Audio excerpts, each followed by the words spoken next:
लड़की, खाना और गाना, इसके सिवा इस खरबूजे को कुछ नहीं आता। कंट्रोल उदय। ये है ना, इसमें ईमान है, सच्चाई है। देना। मैं भी नाचा, मेरे को दो। बॉलीवुड के सितारे स्टारडम और बेहतरीन लाइफस्टाइल के लिए जाने जाते हैं।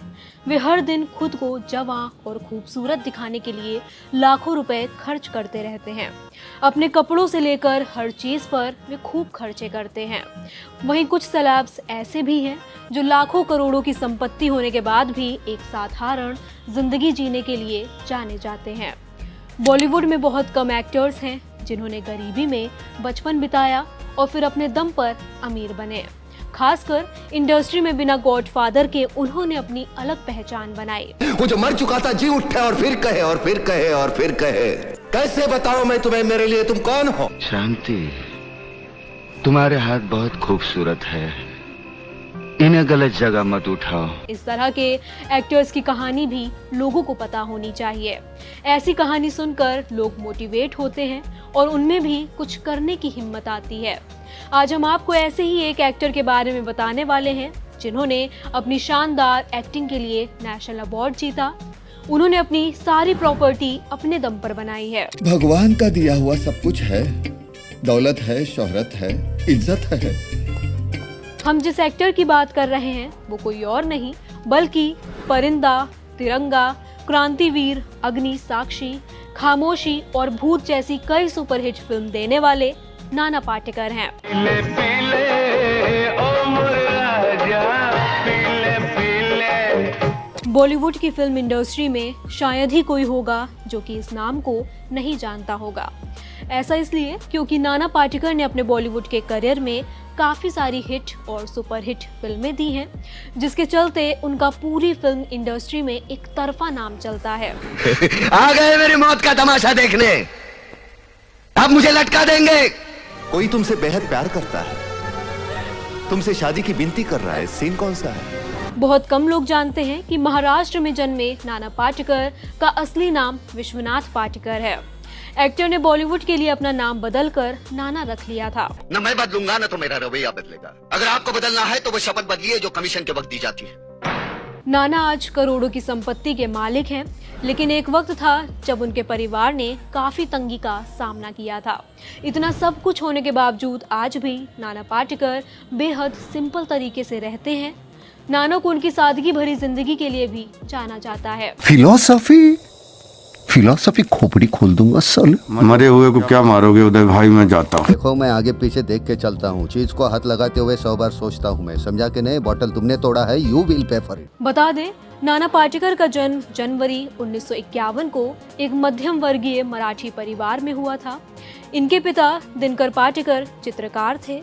नाना पाटेकर ने मुंबई के जे स्कूल ऑफ आर्ट से पढ़ाई की। इस दौरान वे कॉलेज द्वारा आयोजित नाटकों में हिस्सा लिया करते थे। नाना पाटेकर को स्केचिंग का भी शौक था और वे अपराधियों की पहचान के लिए मुंबई पुलिस को उनकी स्केच बनाकर दिया करते थे। उन्होंने अपने सिने करियर की शुरुआत वर्ष 1978 में रिलीज फिल्म गमन से की, लेकिन इस फिल्म में दर्शकों ने उन्हें नोटिस नहीं किया। अपने वजूद को तलाशते नाना को फिल्म इंडस्ट्री में लगभग 8 वर्ष संघर्ष करना पड़ा। फिल्म गमन के बाद उन्हें जो भी भूमिका मिली वे उसे स्वीकार करते चले गए। नाना पाटेकर को प्रारंभिक सफलता दिलाने में निर्माता निर्देशक एन चंद्रा की फिल्मों का बड़ा योगदान रहा। उन्हें पहला बड़ा ब्रेक फिल्म अंकुश से मिला, जिसने उनकी सिग्नेचर शैली स्थापित की। 3 बरस पहले जब मुझे तू पहली बार मिला था ना, तो तेरे दिल में एक आग सी थी, कुछ कर दिखा। इस फिल्म में अपने किरदार को नाना पाटेकर ने इतनी संजीदगी से निभाया कि दर्शक उस भूमिका को आज भी भूल नहीं पाए हैं। आदत हो गई यहाँ बैठ के सड़ने की, मेरे जैसे। यार अपना तो ठीक है, आप यार तुम मत आओ, यहाँ मत आओ, नहीं आएंगे। वर्ष 1992 में रिलीज फिल्म तिरंगा बतौर मुख्य अभिनेता नाना पाटेकर के सिने करियर की पहली सुपरहिट फिल्म साबित हुई। अगर जिंदगी में किसी से रिश्वत ना ली हो तो ही मुझे हाथ लगाना। निर्माता निर्देशक मेहुल कुमार की इस फिल्म में उन्हें संवाद अदायकी के बेताज बादशाह राजकुमार के साथ काम करने का मौका मिला, लेकिन नाना पाटेकर ने भी अपनी विशिष्ट संवाद शैली से राजकुमार को अभिनय के मामले में कड़ी टक्कर देते हुए दर्शकों का भरपूर मनोरंजन किया। एक बात मैं दावे के साथ कह सकता हूं सर, अनीता चौधरी का कातिल और राधा टंडेल से शरीर संबंध रखने वाला यही है रसिकनाथ। अगले दशक में नाना समीक्षकों द्वारा प्रशंसित और व्यावसायिक रूप से सफल दोनों फिल्मों में दिखाई दिए, जैसे कि परिंदा, क्रांतिवीर, अग्निसाक्षी, खामोशी और भूत। उन्होंने अग्निसाक्षी में अपनी भूमिका के लिए सर्वश्रेष्ठ सहायक अभिनेता का राष्ट्रीय पुरस्कार जीता। आज तक मुझे ऐसा लगता था कि फिल्म फेयर के अवार्ड खरीदे जाते हैं, मुझे मिलने के बाद लगता है नहीं खरीदा जाता। बता दें, वर्ष 2007 में रिलीज फिल्म वेलकम में नाना पाटेकर के अभिनय का नया रंग देखने को मिला। दीवाने हैं तेरे सारे छैल छबीले होठ रसीले तेरे। इस फिल्म के पहले उनके बारे में कहा जाता था कि वे केवल संजीदा अभिनय करने में ही सक्षम हैं, लेकिन नाना ने जबरदस्त हास्य अभिनय कर दर्शकों को मंत्रमुग्ध कर अपने आलोचकों का मुंह सदा के लिए बंद कर दिया और फिल्म को सुपरहिट बना दिया। अब साथ काम करने में मजा आएगा। बहुत welcome. Bye bye bye. Nana Patekar को अब तक 4 बार फिल्म फेयर पुरस्कार से सम्मानित किया गया है।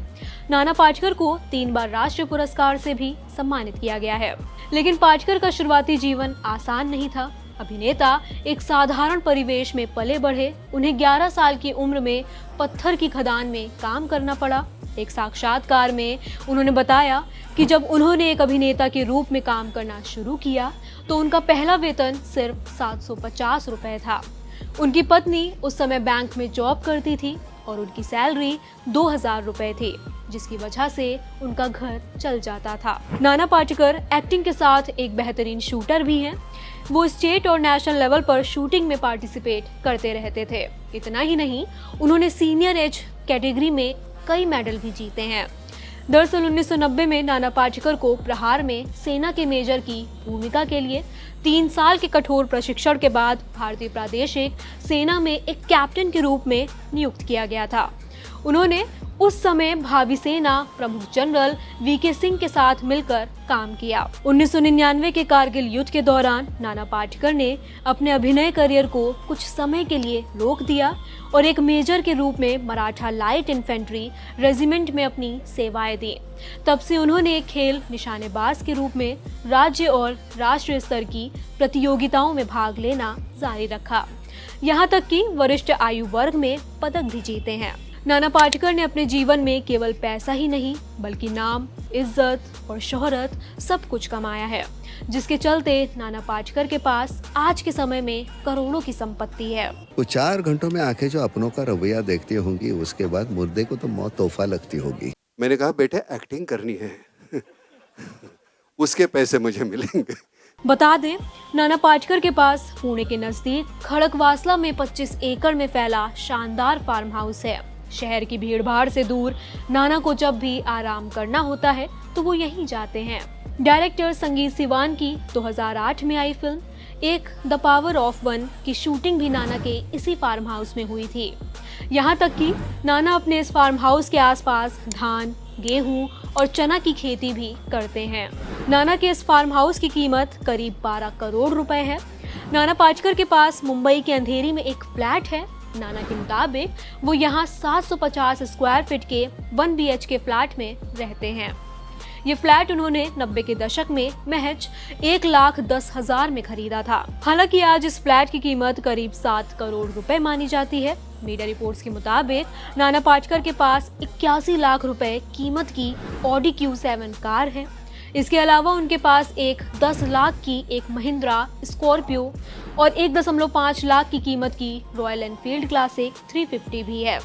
बता दें, नाना बेहतरीन स्केच आर्टिस्ट हैं और बड़े बड़े केसेस में उन्होंने मुंबई पुलिस की मदद अपनी कला के माध्यम से की है।